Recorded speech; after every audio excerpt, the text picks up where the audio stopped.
بسم الله الرحمن الرحيم والعاديات ضبحا فالموريات قدحا فالمغيرات صبحا فأثرن به نقعا فوسطن به جمعا إن الإنسان لربه لكنود وإنه على ذلك لشهيد وإنه لحب الخير لشديد أفلا يعلم إذا بعثر ما في القبور وحصل ما في الصدور إن ربهم بهم يومئذ لخبير. السلام عليكم ورحمة الله وبركاته. الحمد لله رب العالمين نحمده ونستعينه ونستغفره ونعوذ بالله من شرور أنفسنا وسيئات أعمالنا من يهده الله فلا مضل له ومن يضلل فلا هادي له وأشهد أن لا إله إلا الله وحده لا شريك له وأشهد أن محمدا عبده ورسوله. يا أيها الذين آمنوا اتقوا الله حق تقاته ولا تموتن إلا وأنتم مسلمون. يا أيها الناس اتقوا ربكم الذي خلقكم من نفس واحدة وخلق منها زوجها وبث منهما رجالا كثيرا ونساء واتقوا الله الذي تساءلون به والأرحام إن الله كان عليكم رقيبا. يا أيها الذين آمنوا اتقوا الله وقولوا قولا سديدا يصلح لكم أعمالكم ويغفر لكم ذنوبكم ومن يطع الله ورسوله فقد فاز فوزا عظيما. فإن خير الحديث كتاب الله وخير الهدي هدي محمد صلى الله عليه وسلم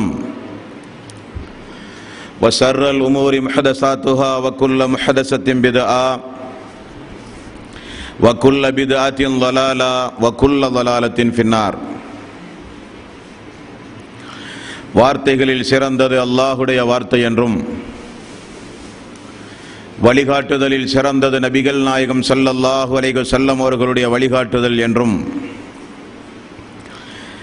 காரியங்களில் மிக மிக கெட்டது மார்க்கத்தில் பித்அத்துகளை உண்டாக்குவது. ஒவ்வொரு பித்அத்தான காரியங்களும்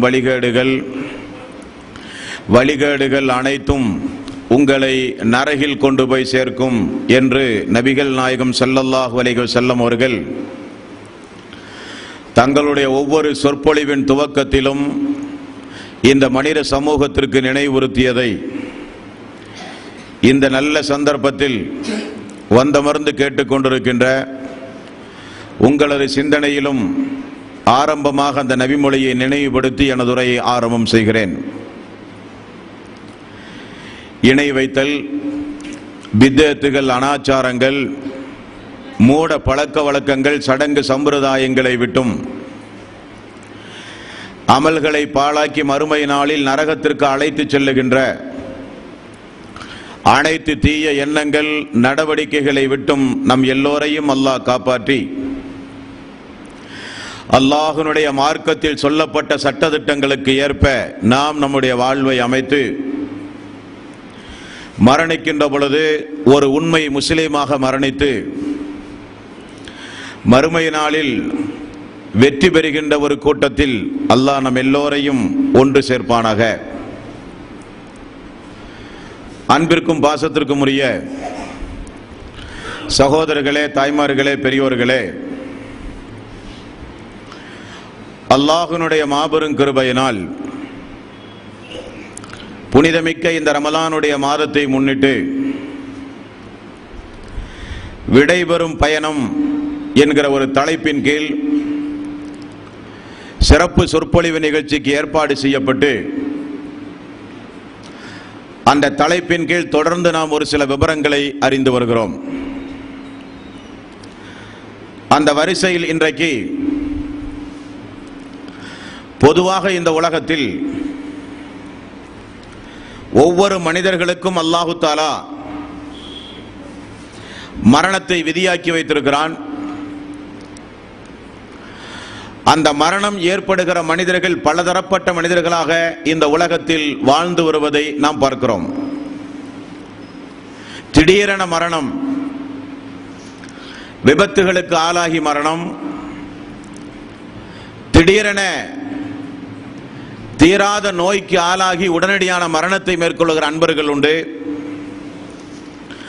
ஒன்றுமில்லாமல் உறங்கச் செல்கிற அன்பர்கள் காலையில எழாமல் மரணத்தை தழுவுகிற சகோதரர்களும் உண்டு. இப்படி பலதரப்பட்ட மனிதர்கள் திடீர் மரணத்தை அடைகிற அன்பர்களும் உண்டு. ஆனால் பெரும்பான்மையான மரணம் ஒரு தள்ளாத வயதில் நோய்வாய்ப்பட்டு அந்த நோயோடு பல்வேறு வகையான சிரமங்களை தாங்கி மரணிக்கக்கூடிய அன்பர்கள் இந்த உலகத்திலே உண்டு. அல்லாஹு தஆலா இந்த உலகத்தில் வாழ்கிற மக்களுக்கு ஆரோக்கியத்தை வழங்கியதைப் போலவே நோயையும் அல்லாஹு தஆலா தன்னுடைய அடியார்களுக்கு அல்லாஹ் இறக்குகிறான். எதற்காக என்றால் அந்த படைத்தவனை அவர்கள் நினைவு கூற வேண்டும் என்பதற்காக. இந்த உலகத்தில் பாருங்கள், நோய் ஏற்பட்டால், உடல்நல குறைவு ஏற்பட்டால் அதிகம் அதிகம் கடவுளை வேண்ட ஆரம்பிப்பார்கள், கடவுளை சார்ந்து இருப்பார்கள். அந்த நோயிலிருந்து நிவாரணம் பெறுவதற்காக வேண்டி பல்வேறு வகையான சடங்கு சம்பிரதாயங்களில் ஈடுபட்டு கடவுளுடைய அன்பையும் ஆதரவையும் பெற்று நோயிலிருந்து நிவாரணம் பெறுகிற முயற்சியில் மனிதர்கள் இறங்குவதை நீங்கள் பார்க்கலாம். என்ன காரணம்? இந்த உலகத்தில் என்னதான் மனிதன் ஆரோக்கியமுடையவனாக இருந்தாலும், அதிகார வர்க்கத்தினர்களாக இருந்தாலும், பொருளாதாரத்தில் பெரிய அளவில் பணபலம் உடையவர்களாக இருந்தாலும், ஆள்பலம் உடையவர்களாக இருந்தாலும், நீங்கள் எல்லாம் பலகீனமான மக்கள் என்பதை உங்களுக்கு உணர்த்துவதற்காக வேண்டி அல்லாஹு தஆலா அவ்வப்போது நோய்களை இறக்கி அவனை நினைவு கூற வைக்கிறான். இது யதார்த்த சத்தியமான ஒரு நடைமுறை. நோய்களில் பல நோய்கள் உண்டு. இப்பொழுது வாழ்ந்து கொண்டிருக்கிற ஒரு 2 மனிதர்களை நான் உங்களுக்கு குறிப்பிட்டு சொல்கிறேன். நல்ல உடல் ஆரோக்கியம், வெளியே பார்த்தால் ஒன்றுமே தெரியாது, நிறைய சொத்துண்டு அவருக்கு. தூங்கி காலையில் எழுந்தால் மனைவியை பார்த்து நீ யார் என்று கேட்கிறார். பெற்ற மகனை பார்த்து ஏன் எனது வீட்டில் நீங்கள் எல்லாம் இருக்கிறீர்கள் என்று கேட்கிறார். என்ன என்று பார்த்தால், பொதுவாக அல்லாஹு தஆலா இந்த பார்வைக்கும் அந்த மூளைக்கும் எப்படிப்பட்ட ஒரு தொடர்பை அல்லாஹ் வைத்திருக்கிறான் என்று சொன்னால், ஒரு நபரையோ ஒரு பொருளையோ ஒரு மனிதன் பார்க்கிறான் என்றால் உடனடியாக மூளைக்கு அந்த தகவல் போய் அந்த செய்தி பதிவாக இருந்தால் பழக்கப்பட்ட நபர்களாக பேசுகிறார்கள்.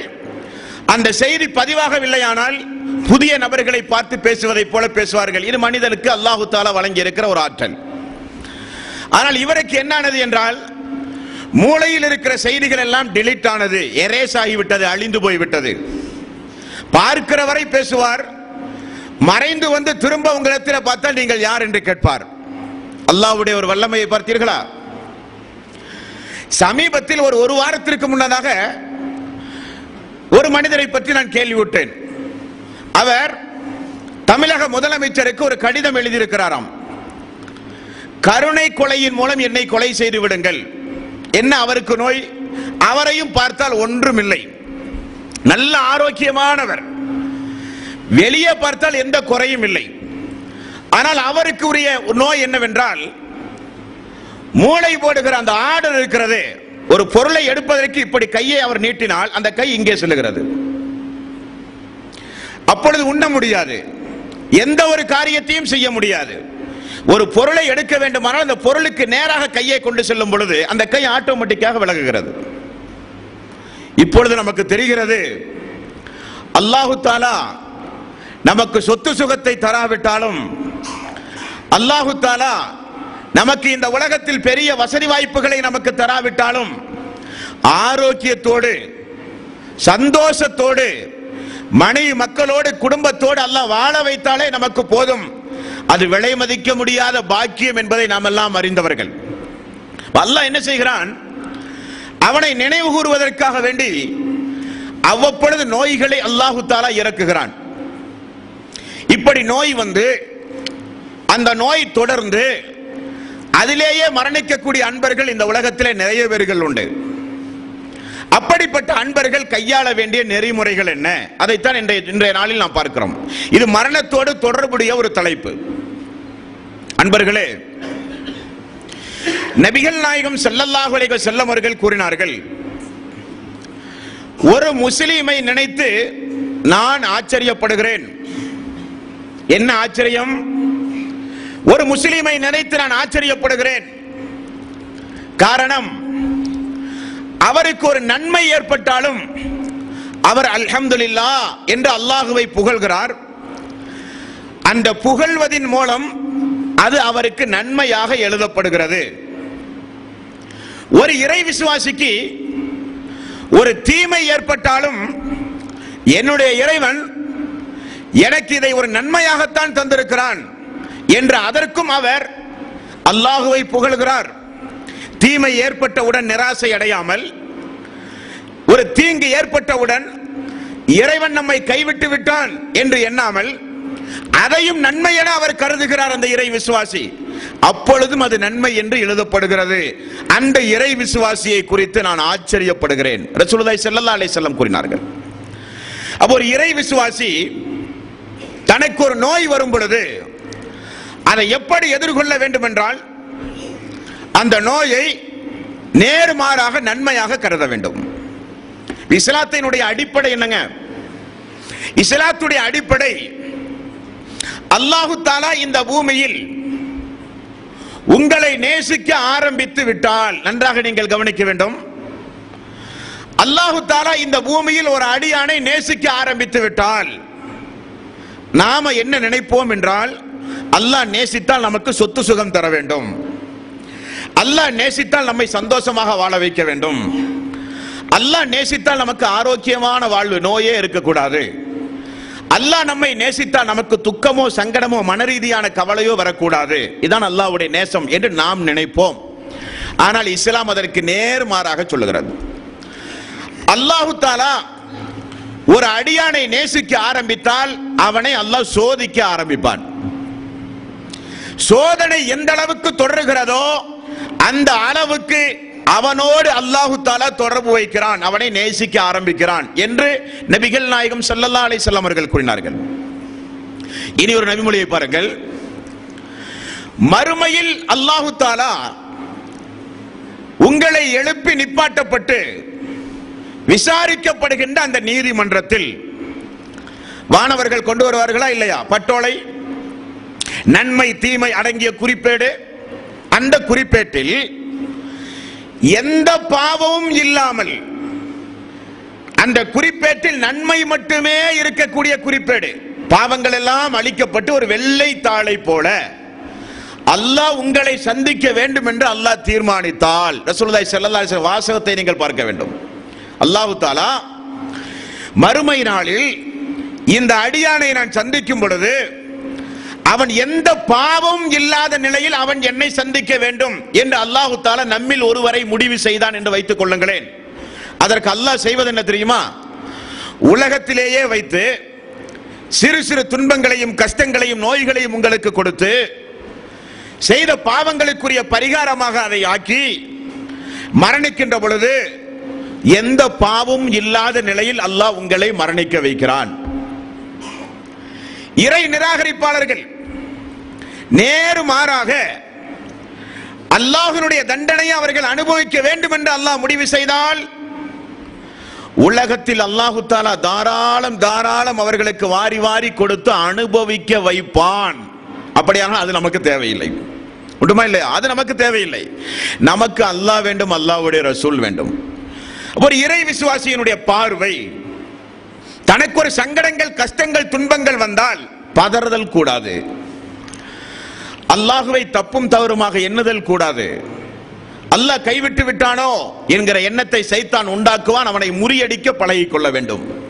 ரசூலுல்லாஹி ஸல்லல்லாஹு அலைஹி வஸல்லம் கூறுகிறார்கள் பாருங்கள், ஒரு இறை விசுவாசிக்கு மனரீதியான கஷ்டங்கள், துன்பம், கவலை, மன உளைச்சல், திடீரென மனச்சோர்வு, அதன் மூலம் அவருக்கு பல்வேறு வகையான சங்கடங்கள், மனரீதியான கஷ்டங்கள் ஒரு இறை விசுவாசிக்கு வந்தாலோ, உடல் ரீதியான நோய்கள், வெட்டுக்காயங்களோ சிறுகாயங்களோ வேறு ஏதாவது உடல் ரீதியான நோய்களோ வந்தாலும் காலில் தைக்கிற முள் முதற்கொண்டு அவர் என்னுடைய இறைவன் காரணமில்லாமல் இதை செய்ய மாட்டான் என்று சொல்லி அல்லாஹுவை முழுக்க முழுக்க விசுவாசித்து பொறுமை காத்தால் அவை எல்லாம் அவருக்கு நன்மையுடைய பட்டியலில் அல்லாஹ் ரப்பல் ஆலமீன் எழுதுகிறான் என்றும் நபிகள் நாயகம் ஸல்லல்லாஹு அலைஹி வஸல்லம் அவர்கள் கூறினார்கள். அன்பர்களே, அல்லாஹ்வுடைய ரசூல் சொல்லுகிறார்கள், சாதாரணமாக நமக்கெல்லாம் ஒரு காய்ச்சல் ஏற்பட்டால், வயிற்றுப்போக்கு ஏற்பட்டால், ஏதாவது நோய் ஏற்பட்டால்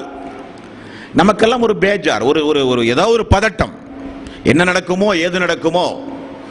அல்லாஹு தஆலா இந்த உலகத்திற்கு நோயை இறக்குகிற அதே நேரத்தில் மருந்தை இறக்காமல் இல்லை என்று அல்லாஹ் சொல்லுகிறான். மருந்துண்டு, எல்லா நோய்களுக்கும் மருந்துண்டு. இன்றைக்கு சொல்லுகிறார்கள் எய்ட்ஸ், பிளட் கேன்சர், இன்னும் பல்வேறு வகையான கொடுநோய், இவைகளுக்கெல்லாம் மருந்தில்லை என்கிறார்கள்.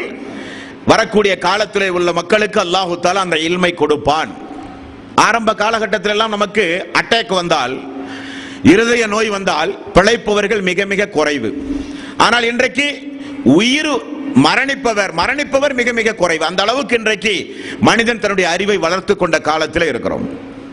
அப்பொழுது நபிகள் நாயகம் ஸல்லல்லாஹு அலைஹி வஸல்லம் அவர்கள் சொன்னார்கள், நோய்கள் உங்களுக்கு வரும் பொழுது என்ன நடைபெறுகிறது என்பதை நமக்கு சொல்லித் தருகிறார்கள். பாருங்கள், ஒரு மனிதன் தங்கத்தையோ வெள்ளியையோ உருக்கும் பொழுது அதனுடைய கழிவுகள் எப்படி வெளியேறுகிறதோ அதே போல உங்களுடைய பாவங்கள் மன்னிக்கப்பட்டு கொண்டே இருக்கிறது. இனி ஒரு நபிமொழியை பாருங்கள், ஒரு மனிதன் நோய்வாய்ப்படும் பொழுது அந்த நோயை பொறுமையோடு எதிர்கொண்டு, அல்லாஹ் நிச்சயம் எனக்கு ஒரு நன்மைக்காக வேண்டிதான் இதை வைத்திருக்கிறான், என்னுடைய இறைவன் சோதிக்கிறான் என நினைத்து சூரத்துல் பக்கரா 2வது அத்தியாயத்தின் 155வது வசனம், وَلَنَبْلُوَنَّكُمْ بِشَيْءٍ مِنَ الْخَوْفِ وَالْجُوعِ وَنَقْصٍ مِنَ الْأَمْوَالِ وَالْأَنْفُسِ وَالثَّمَرَاتِ وَبَشِّرِ الصَّابِرِينَ. அல்லாஹ் தஆலா உங்களை வியாபாரத்தில் நஷ்டத்தை ஏற்படுத்தி சோதிப்பான், விளைச்சல் நிலங்களை நாசப்படுத்தி சோதிப்பான், பயமுறுத்தி சோதிப்பான், உயிர்களை பறித்து சோதிப்பான். சோதனைகள் பல வகைகளிலும் உங்களுக்கு இறைவன் நிச்சயம் தருவான். அந்த நேரத்தில் பொறுமை காத்த மக்களுக்கு 2 கூலி உண்டு என்று அல்லாஹ் சொல்லுகிறான். அந்த சோதனைகள் உங்களுக்கு வரும் பொழுது நபிகள் நாயகம் ஸல்லல்லாஹு அலைஹி வஸல்லம் அவர்கள் சொன்னார்கள், காய்ந்த மரத்தில் இருக்கின்ற இலைகள் எப்படி கீழே உதிர்ந்து விடுகிறதோ அதே போல உங்களுடைய பாவங்கள் மன்னிக்கப்படுகிறது என்று ரசூலுல்லாஹி ஸல்லல்லாஹு அலைஹி வஸல்லம் அவர்கள் கூறினார்கள். ஆக நோய் ஏற்பட்டால் உடனடியாக நாம் பதட்டப்படாமல் அதற்குரிய வைத்தியங்களை பார்த்து அல்லாஹ்விடத்திலே பொறுப்புகளை ஒப்படைத்து பொறுமை காக்குவது மூமின்களுடைய பண்பு, முத்தகீன்களுடைய பண்பு.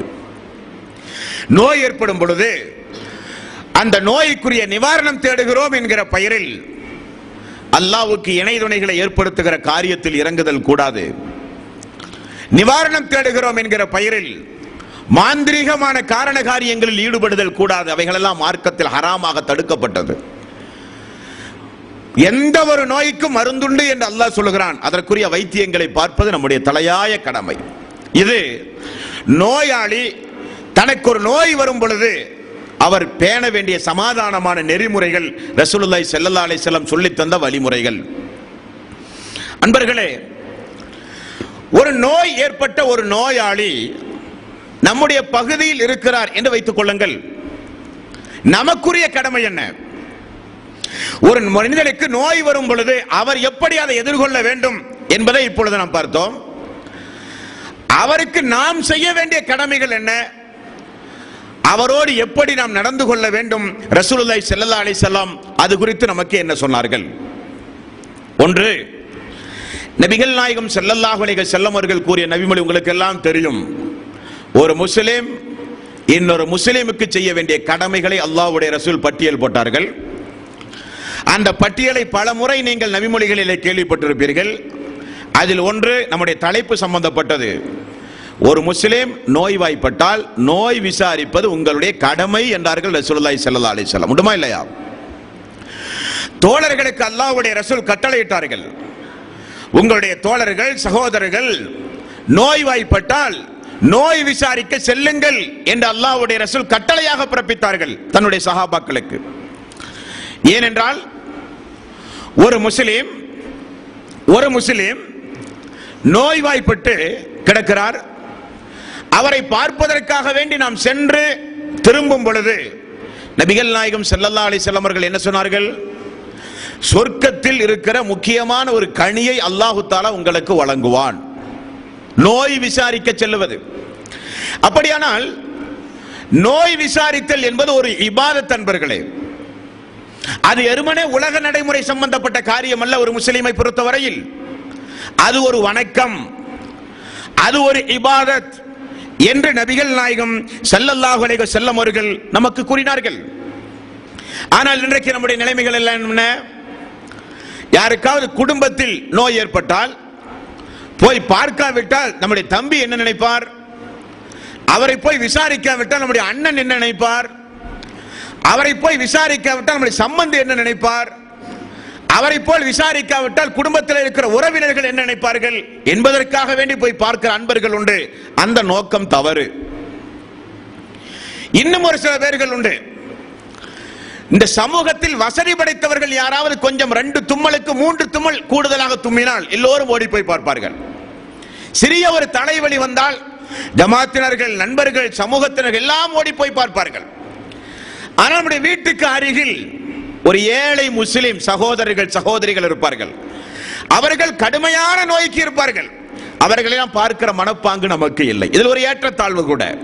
இந்த நிலை மாற்றப்பட வேண்டும். சமூகத்தில் இது ஒரு தீய பழக்கம், இஸ்லாம் வெறுக்கத்தக்க பழக்கம். நபிகள் நாயகம் ஸல்லல்லாஹு அலைஹி வஸல்லம் விருந்துபச்சாரம் செய்கிற அந்த நிலையில் நமக்கு சொன்னார்கள், ஏழைகளை விட்டு பணக்காரர்கள் மட்டும் அழைக்கப்பட்டு கொடுக்கப்படுகிற விருந்து விருந்தில் மோசமான விருந்து என்றார்கள். பாரபட்சம் என்பது இஸ்லாத்தில் கூடாது. எல்லாம் இறைவனால் படைக்கப்பட்ட மக்கள். ஆகவே நோய் விசாரித்தல் என்பது ஏழை பணக்காரன் என்பதற்காக வேண்டி அல்ல, சமூக மக்கள் என்ன சொல்லுவார்கள் என்பதற்காக வேண்டி அல்ல. அது ஒரு வணக்கம், அது ஒரு இபாதத் என்பதற்காக வேண்டி அந்த நிலைகளை நீங்கள் கைக்கொள்ள வேண்டும் என்று நபிகள் நாயகம் ஸல்லல்லாஹு அலைஹி வஸல்லம் அவர்கள் நமக்கு கூறினார்கள். நோயாளியை பார்க்க செல்லும் பொழுது கடைபிடிக்க வேண்டிய ஒழுங்குமுறைகள்னே தனி ஒரு பாடமே உண்டுங்க. என்ன பாடம்? நபிகள் நாயகம் ஸல்லல்லாஹு அலைஹி வஸல்லம் அவர்கள் கூறினார்கள், நோயாளிகளை நீங்கள் பார்க்க போகும் பொழுது ஆடம்பரங்களை தவிர்த்து கொள்ளுங்கள் என்றார்கள். என்ன வாசகம்? ஆடம்பரங்களை தவிர்த்து கொள்ளுங்கள். நம்முடைய தாய்மார்களை பார்த்தீங்கன்னு சொன்னா நோயாளிகளை பார்க்க போகும்போது தான் கொஞ்சம் கூடுதல் மேக்கப் பண்ணுவாங்க. இருக்கிற நகைகளை எல்லாம் எடுத்து போட்டு, இருக்கிற சேரிகள்லயே நல்ல சேலை எதான்னு பார்த்து எடுத்து கட்டி கூடுதல் மேக்கப்போடு மரண தருவாயில் இருக்கிற மனிதர்களை, நோய்வாய்ப்பட்டு கிடக்கிற மனிதர்களை பார்க்க போகிற ஒரு சடங்காகவே இன்றைக்கு ஆக்கிவிட்டார்கள். ரசூலுல்லாஹி ஸல்லல்லாஹு அலைஹி வஸல்லம் என்ன சொன்னார்கள்?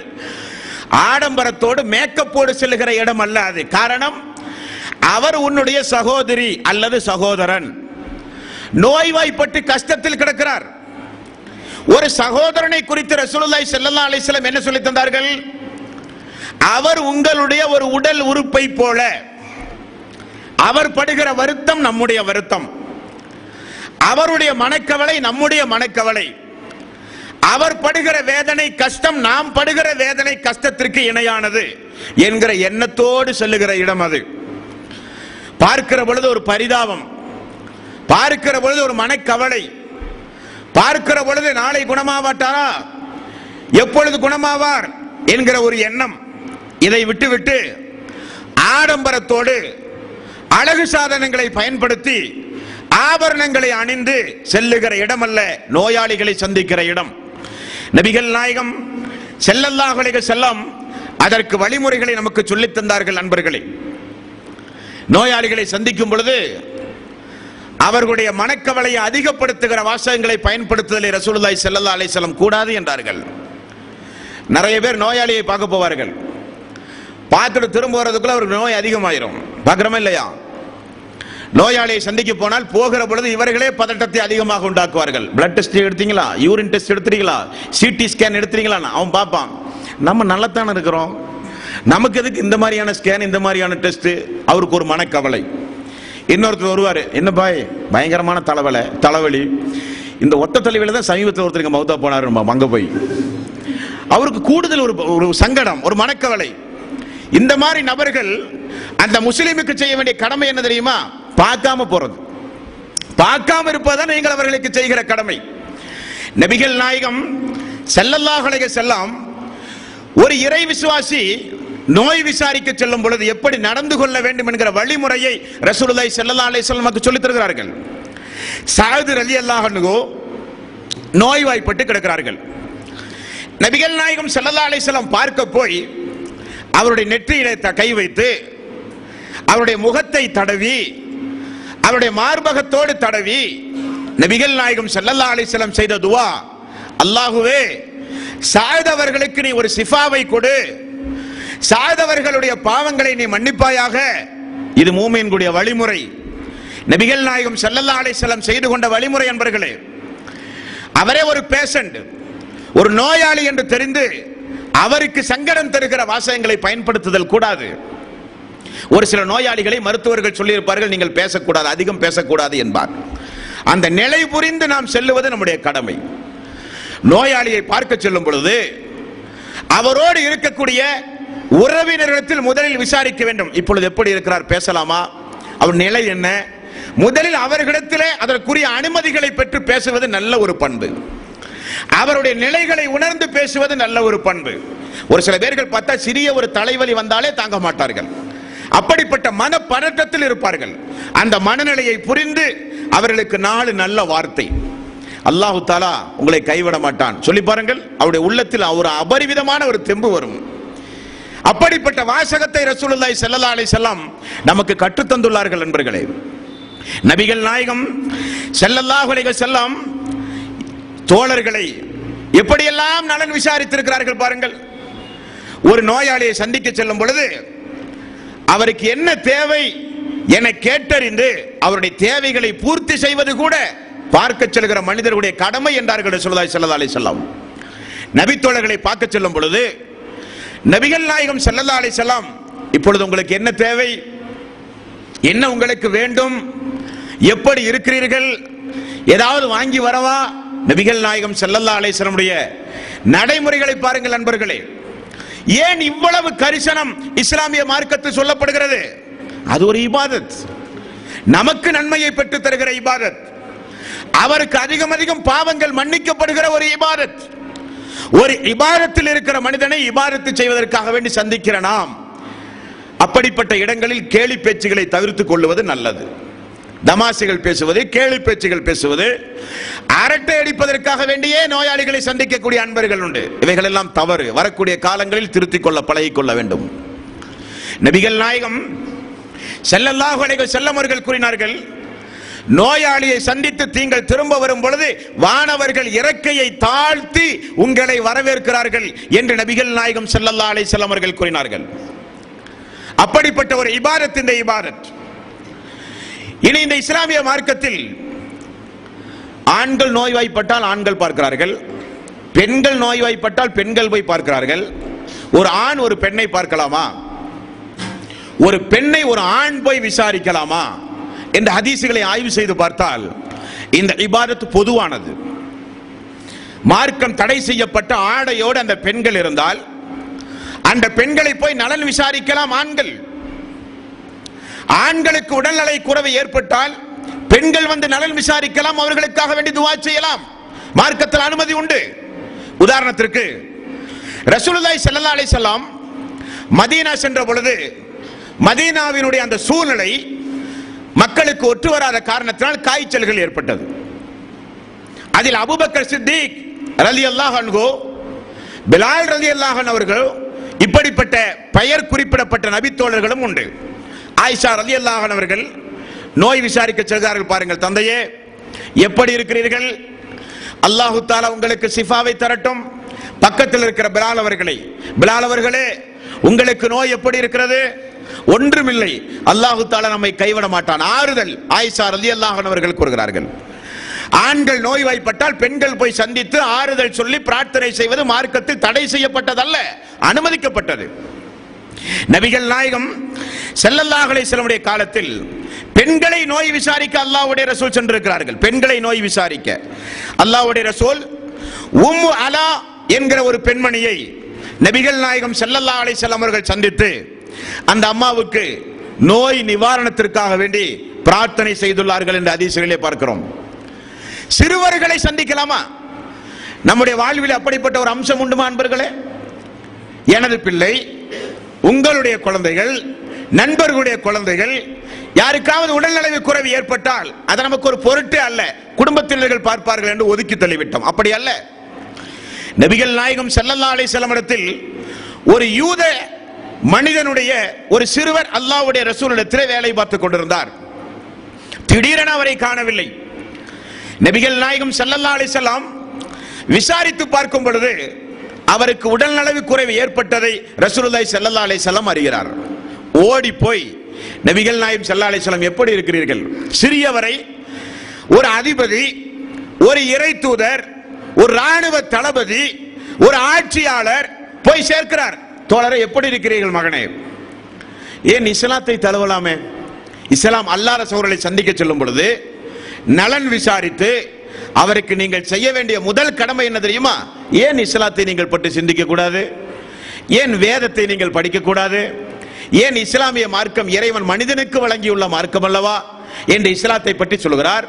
உடனே அந்த மகன் தன்னுடைய தந்தையை பார்க்கிறார். தந்தை முஹம்மது சொல்லுவதை கேள் மகனே என்கிறார். உடனே அந்த சிறுவன், முஹம்மது அவர்களே, நான் உங்களுடைய மார்க்கத்தை ஏற்றுக்கொண்டேன், இஸ்லாத்தை தழுவுகிறார். உடனே நபிகள் நாயகம் ஸல்லல்லாஹு அலைஹி வஸல்லம் சொன்ன பதில் என்ன?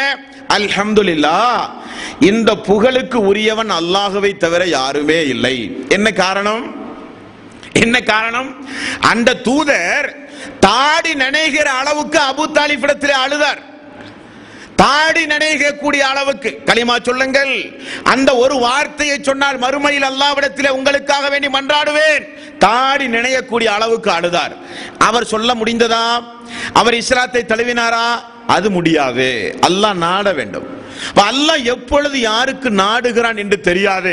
அதற்குரிய நபராக நீங்கள், தூண்டுதலுக்குரிய நபராக நீங்கள் இருக்க வேண்டும் என்பதற்காக ரசூலுல்லாஹி ஸல்லல்லாஹு அலைஹி வஸல்லம் சிறுவர்களை சந்திக்கும் போது இஸ்லாம் அல்லாதவர்களையும் சந்தித்து நோய் விசாரித்து அந்த விசாரிப்பில் இஸ்லாத்தை நபிகள் நாயகம் ஸல்லல்லாஹு அலைஹி வஸல்லம் எடுத்து சொல்லி இருக்கிறார்கள் என்று ஹதீஸ்களிலே பார்க்கிறோம். அன்பர்களே, இது நம்முடைய வாழ்க்கையினுடைய நடைமுறையாக நாம் பின்பற்ற வேண்டும். அடுத்து நோய் விசாரிக்க செல்லும் பொழுது ஏதோ பெரிய பெரிய நோய்கள் இருந்தால்தான் நோய் விசாரிக்க செல்ல வேண்டும். படுத்த படுக்கையாக, கால் 2 துண்டாக முறிந்து, அல்லது பைபாஸ் சர்ஜரி செய்து, அல்லது ஒரு பெரிய அளவுக்கு ஒரு 5 லட்சம் ரூபாய் 10 லட்சம் ரூபாய் செலவு செய்து பெரிய ஒரு நோயாளியாக வீட்டில் கிடப்பவரைத்தான் சந்திக்க வேண்டும் என்பதல்ல. நோய் என்ற ஒரு மனிதனுக்கு வருகிற சிறிய ஒரு தலைவலி என்று உங்களுக்கு தெரிந்தால் கூட அதை விசாரித்து அவருக்காக வேண்டி துஆ செய்வது நம்முடைய கடமை. நபிகள் நாயகம் ஸல்லல்லாஹு அலைஹி வஸல்லம் நோய் விசாரிக்க சென்றிருக்கிறார்கள். ஸைத் பின் அர்கம் ரலியல்லாஹு அன்ஹு அவர் சொல்லுகிறார், எனக்கு கண்ணில் லேசாக ஒரு வலி இருந்தது. கண்ணில் ஒரு வலி. நபிகள் நாயகம் ஸல்லல்லாஹு அலைஹி வஸல்லம் என்னை பார்க்க வந்து எனது கண்ணை தடவி எனக்காக வேண்டி ரசூலுல்லாஹி ஸல்லல்லாஹு அலைஹி வஸல்லம் துஆ செய்தார்கள் என்று ஹதீஸ்களிலே பார்க்கிறோம். அன்பர்களே, அப்ப நோய் நிவாரணம் என்பது, நோய்வாய்ப்பட்டு ஒரு சகோதரன் கிடக்கிறான் என தெரிந்தால் அவருக்காக வேண்டி அல்லாஹ்விடத்தில் துஆ செய்து அவரை போய் சந்தித்து வருவது நம்முடைய தலையாய கடமை. புகாரியினுடைய 6743வது நபிமொழியில் ரசூலுல்லாஹி ஸல்லல்லாஹு அலைஹி வஸல்லம் நோயாளியை சந்திக்கின்ற பொழுது ஓத வேண்டிய துஆ என்கிற நபிமொழி ரசூலுல்லாஹி ஸல்லல்லாஹு அலைஹி வஸல்லம் சொல்லித் தருகிறார்கள். ஒரு வழிமுறையை சொல்லித் தருகிறார்கள். அல்லாஹும்ம ரப்பன் நாஸ், இறைவா நீதான் மனிதர்களுடைய எஜமான். பொதுவாகவே துஆ செய்யும் போது அல்லாஹ்வை அல்லாஹ்வுடைய ரசூல் புகழுவார்கள்.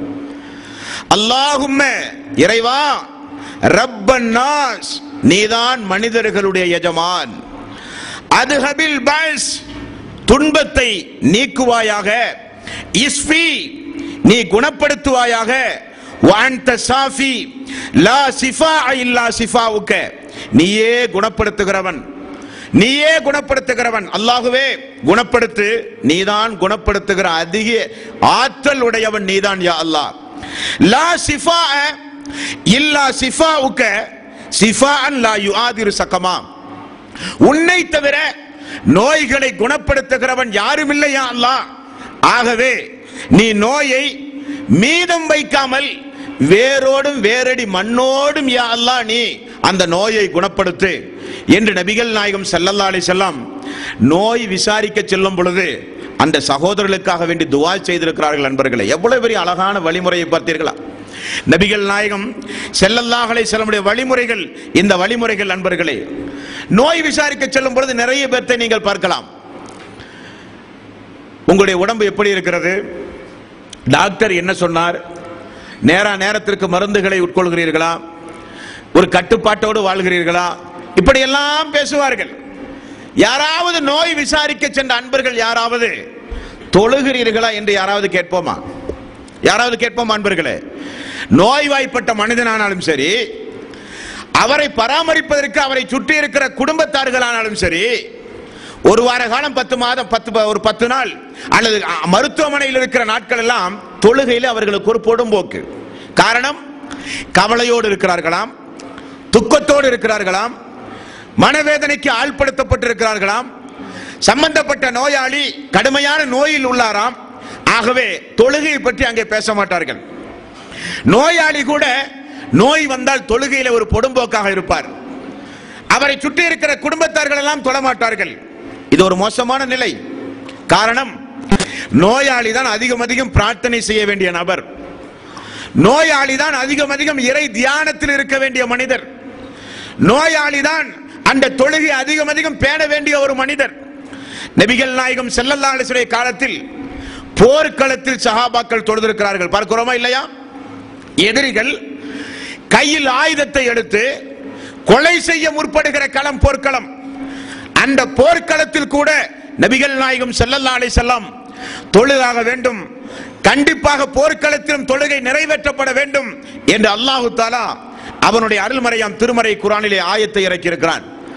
அதிகம் இறை தியானத்தில் இருக்க வேண்டிய நேரம் நோய்வாய்ப்படுகிற பொழுது, அந்த நேரத்தில் இபாதத்துகளை விட்டும் நாம் ஓய்வெடுக்கவோ இபாதத்துகளுடைய விஷயத்தில் பொடும்போக்காக இருப்பதோ மிகப்பெரிய தவறு. காரணம், நபிகள் நாயகம் ஸல்லல்லாஹு அலைஹி வஸல்லம் உங்களால் நின்று கொண்டு தொழ முடியாவிட்டால் அமர்ந்து கொண்டு தொழுங்கள், அமர்ந்து கொண்டு தொழ முடியாவிட்டால் படுத்துக் கொண்டாவது நீங்கள் தொழ வேண்டும். அசுத்தங்கள் இருந்தால் தண்ணீரை பயன்படுத்த முடியவில்லையா, அவருக்கு பணிவிடை செய்கிற குடும்பத்தார்கள் மண்ணை கொண்டு வந்து தயமமாவது செய்து கொடுக்க வேண்டும். அதுவும் முடியவில்லையா, கண்டிப்பாக தொழுதே ஆக வேண்டும். நபிகள் நாயகம் ஸல்லல்லாஹு அலைஹி வஸல்லம் அந்த தொழுகை அந்த அளவுக்கு வலியுறுத்தி கூறியுள்ளார்கள். நோயாளிகள் கண்டிப்பாக இபாதத்துடைய விஷயத்தில் அந்த நேரத்தில் அதிகம் கவனமுடையவர்களாக இருக்க வேண்டும். காரணம், அந்த நோயினுடைய பாதிப்பால், மனக்கவலையால், கஷ்டத்தால், வேதனையால் சைத்தான் நம்முடைய கவனத்தை திசை திருப்பலாம். அல்லாஹ்வை குறித்து தப்பும் தவறுமான எண்ணங்களை எல்லாம் சைத்தான் ஏற்படுத்துவான். அது சக்கராத்துடைய நேரத்தில் உள்ள பாடத்தில் இன்ஷா அல்லாஹ் பார்ப்போம். அப்படி நோய்வாய்ப்படும் பொழுது தொழுகையில் அதிக கவனம் தேவை. ரசூலுல்லாஹி ஸல்லல்லாஹு அலைஹி வஸல்லம் உங்களுக்கு ஜுமா கடமை இல்லை என்றார்கள், ஜமாத்தோடு தொழுவது கடமை இல்லை என்றார்கள். நோயாளி ஜமாத்து கடமை இல்லாத மனிதர், நோயாளிக்கு ஜும்மா கடமை இல்லை என்றார்கள். எல்லா சலுகைகளையும் நபிகள் நாயகம் ஸல்லல்லாஹு அலைஹி வஸல்லம் அவர்கள் கொடுத்தார்கள். நான் ஆரம்பத்தில் சொன்னதை போல நின்று கொண்டு தொழ முடியாவிட்டால் ஒரு சேரில் அமர்ந்தாவது தொழ வேண்டும். அமர்ந்து தொழ முடியாத அளவுக்கு நோய் ஏற்பட்டிருந்தால் படுத்துக் கொண்டாவது தொழ வேண்டும். காரணம், அந்த நோயின் மூலம் அல்லாஹ் நாடினால் நீங்கள் மரணிக்கலாம். ஒரு தொழுகையாளியாக அல்லாஹ்வுக்கு துஆ செய்த நிலையில், தஸ்பீஹ் செய்த நிலையில், அவரை சுற்றி இருக்கிற மக்கள் எல்லாம் குடும்பத்தார்கள் அவர் தொழுகிறாரா, அவருக்குரிய தொழுகைக்குரிய ஏற்பாடுகளை செய்து கொடுக்க வேண்டும். அவர் எழுந்து ஒது செய்ய முடியாதவரா, அதற்குரிய வாய்ப்புகளை நாம் அமைத்துக் கொடுக்க வேண்டும். வெறும் மருந்து மாத்திரை மட்டும் கொடுப்பது உடன் இருக்கிறவருடைய கடமை அல்ல. அந்த தொழுகைக்குரிய வசதியை நீ செய்து கொடுக்காவிட்டால் மறுமை நாளில் உங்களுக்கு எதிராக அவர் சாட்சி சொன்னால் அல்லாஹ்வுடைய நீதிமன்றத்தில் தப்பிக்கவே முடியாது. இதெல்லாம் நோயாளிகள் பேண வேண்டிய கடமை. அடுத்தது பாருங்கள், இப்படிப்பட்ட ஒரு நோயாளி தன்னை வருத்திக் கொள்வதற்கு மார்க்கத்தில் அனுமதி உண்டுமா? நோய் அதிகமாகிவிட்டது, எதை உண்டாலும் அந்த நோய் நிவாரணமாவதாக இல்லை, இருக்கிற பணமெல்லாம் செலவாகிவிட்டது, குடும்பத்தார்கள் எல்லாம் ஜமாத்தாக ஏறி இறங்கி எல்லாம் வசூல் செய்தார்கள், எல்லா பணமும் போனது, நோய் நிவாரணமாகவில்லை. ஏன் குடும்பத்திற்கு பாரமாக இருப்போமே, தற்கொலை செய்யலாமா? வயோதிக காலத்தில் நாம் ஏன் நம்முடைய பேர மக்களுக்கு, நம்முடைய மருமகளுக்கு, நம்முடைய மருமகனுக்கு, நாம் வளர்த்தி ஆராக்கிய நம்முடைய மக்களுக்கு நாம் ஏன் ஒரு பாரமாக இருக்க வேண்டும்? எதையாவது விஷம் குடித்து தற்கொலை செய்து கொள்ளலாமா? அப்படி நம்முடைய முடிவை அமைத்துக் கொள்வதற்கு நமக்கு மார்க்கத்தில் அனுமதி உண்டு நண்பர்களே. நபிகள் நாயகம் ஸல்லல்லாஹு அலைஹி வஸல்லம் மிக கடுமையாக தடுத்தார்கள் நண்பர்களே, மிக கடுமையாக தடுத்தார்கள். தற்கொலை என்பது இஸ்லாமிய மார்க்கத்தில் எந்த அளவுக்கு ஹராமான காரியம் தெரியுமா? ஒரு முஸ்லிமுக்கு கடைசியாக எல்லா மனிதர்களும் சேர்ந்து செய்கிற ஒரு பிரார்த்தனை ஜனாசா தொழுகை. அப்படிதானே? ஒரு முஸ்லிமுக்கு அவருக்கு கிடைக்கிற ஒரு கடைசி வாய்ப்பே அந்த ஜனாசா தொழுகை தான். அந்த ஜனாசா தொழுகையில் வருகிற மக்கள் எல்லாம் பிரார்த்தனை செய்வதன் மூலம் அல்லாஹ் நாடினார் அவர் சொர்க்கமே சென்று விடுவார். அப்படிப்பட்ட ஒரு வாய்ப்பு ஜனாசா தொழுகை. நாம் எல்லாம் இறந்த பிறகு நமக்காக வேண்டி மக்கள் செய்கிற கடைசி வணக்கம் அந்த வணக்கம். ரசூலுல்லாஹி ஸல்லல்லாஹு அலைஹி வஸல்லம் அவர்கள் என்ன சொன்னார்கள்?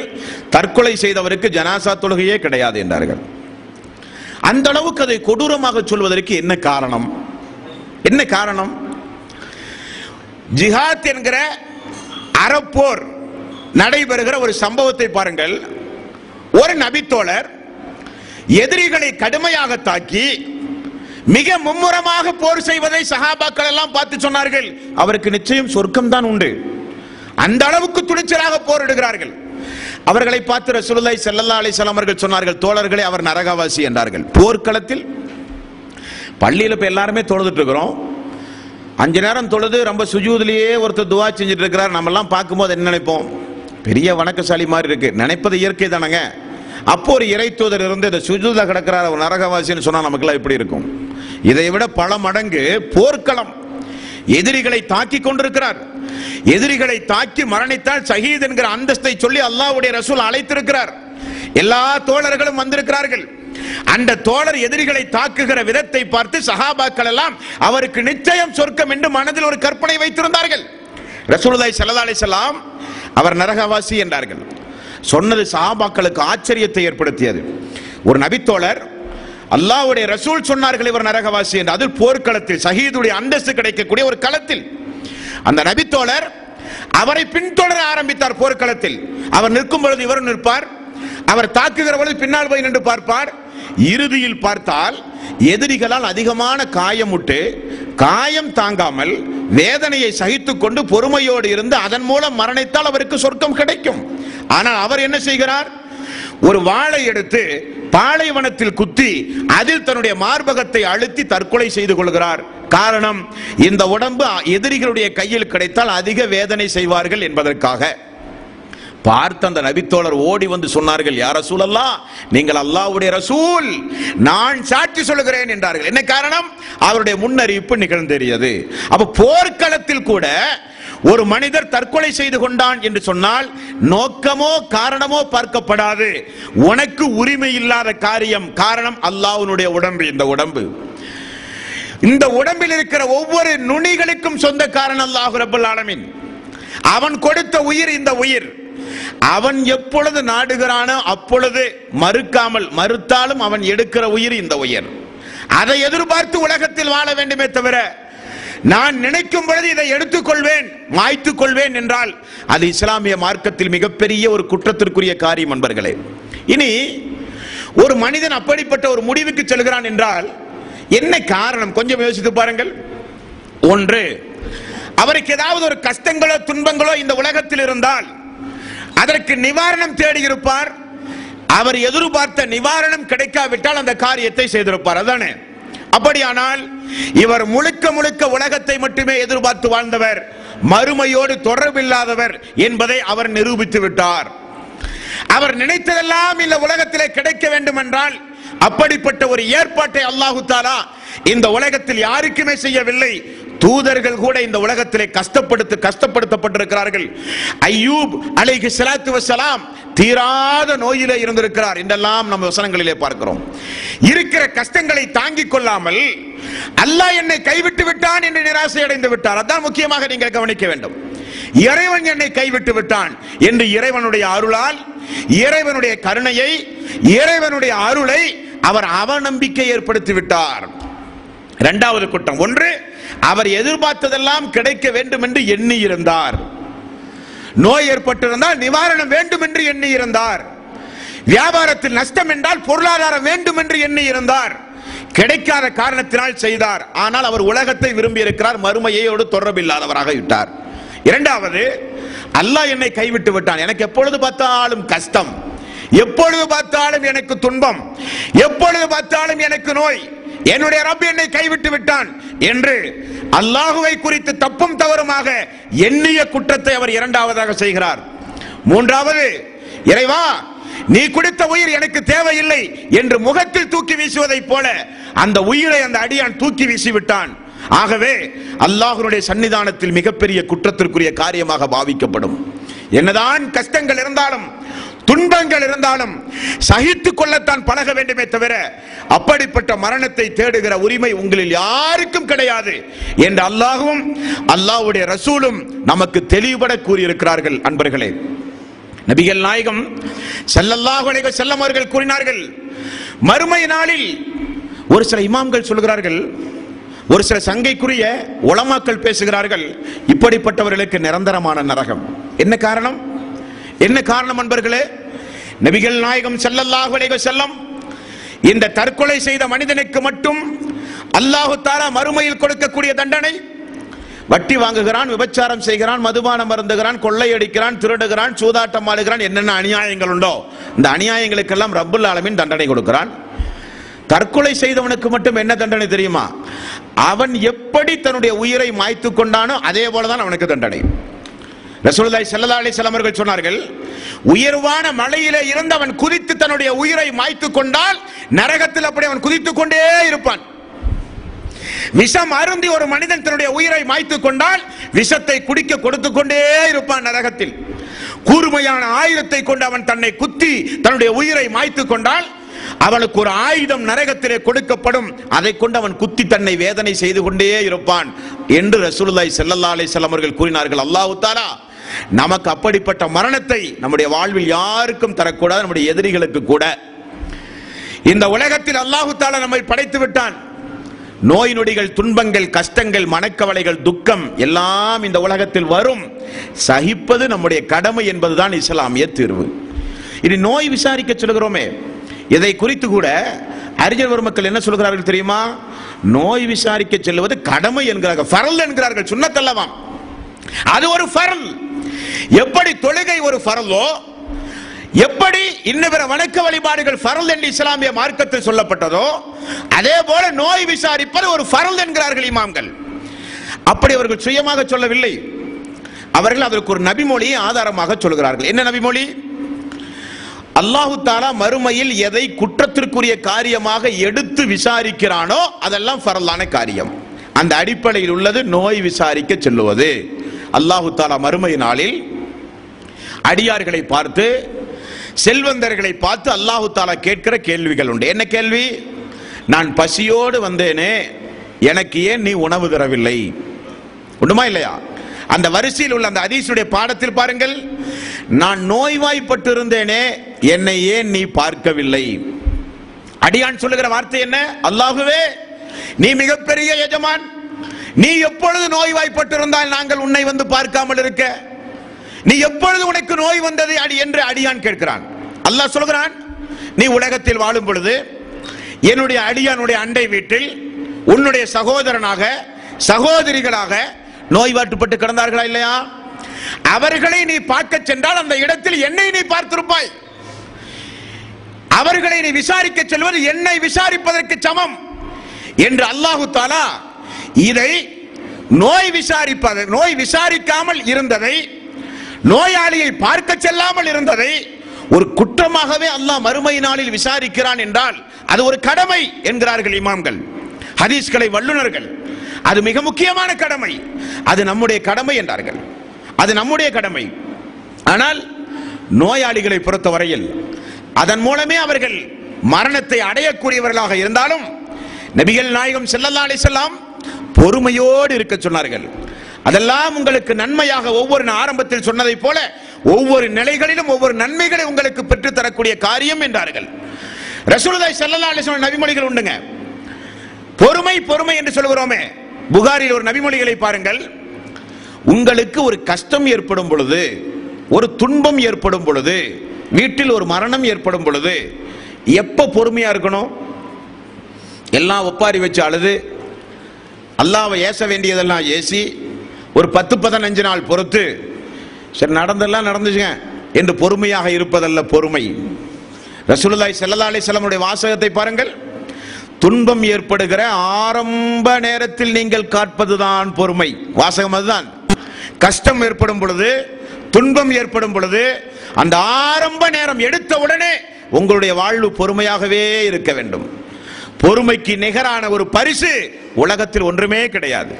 உலகத்தில் என்றைக்கு அல்லாஹு தஆலா நம்மை படைத்தானோ, நாம் மரணிக்கின்ற வரை இந்த உலகத்தில் சோதனைகளையும் துன்பங்களையும் கஷ்டங்களையும் தாங்கி வாழ்கிறவர்களாகத்தான் அல்லாஹு தஆலா நம்மை வைத்திருக்கிறான். திருக்குர்ஆன் முழுக்க ஆய்வு செய்து பாருங்கள். எங்காவது ஒரு இடத்தில் நீங்கள் இஸ்லாத்தை ஏற்றுக்கொண்டால், என்னை ஒப்புக்கொண்டால், குர்ஆனுக்கு கட்டுப்பட்டு நடந்தால், தூதரை விசுவாசித்தால், தூதர் சொன்ன அடிப்படையில் நடந்தால் சந்தோஷமாக வாழ வைப்பேன் ஒரு வசனத்தை குர்ஆன்ல எடுத்து காமிங்க பார்ப்போம். அஃபஹசிப்தும் அன்னமா ஹலக்னாக்கும் அபஸா வ அன்னக்கும் இலைனா லா துர்ஜவுன் அம் ஹசிபுத்தும் அன் ததுகுலுல் ஜன்னah. சோதிக்காமல் உங்களுக்கு சொர்க்கமெல்லாம் தருவதாக அபிப்பிராயமே எனக்கு கிடையாதுங்கிறான் அல்லாஹ் தஆலா. சோதனை இல்லாமல் உங்களுக்கு சொர்க்கமே கிடையாது.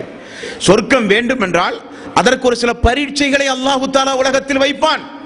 அந்த பரீட்சையில் ஒன்றுதான் உடல் ரீதியாக உங்களுக்கு நோய் தந்து அல்லாஹ் சோதிப்பது.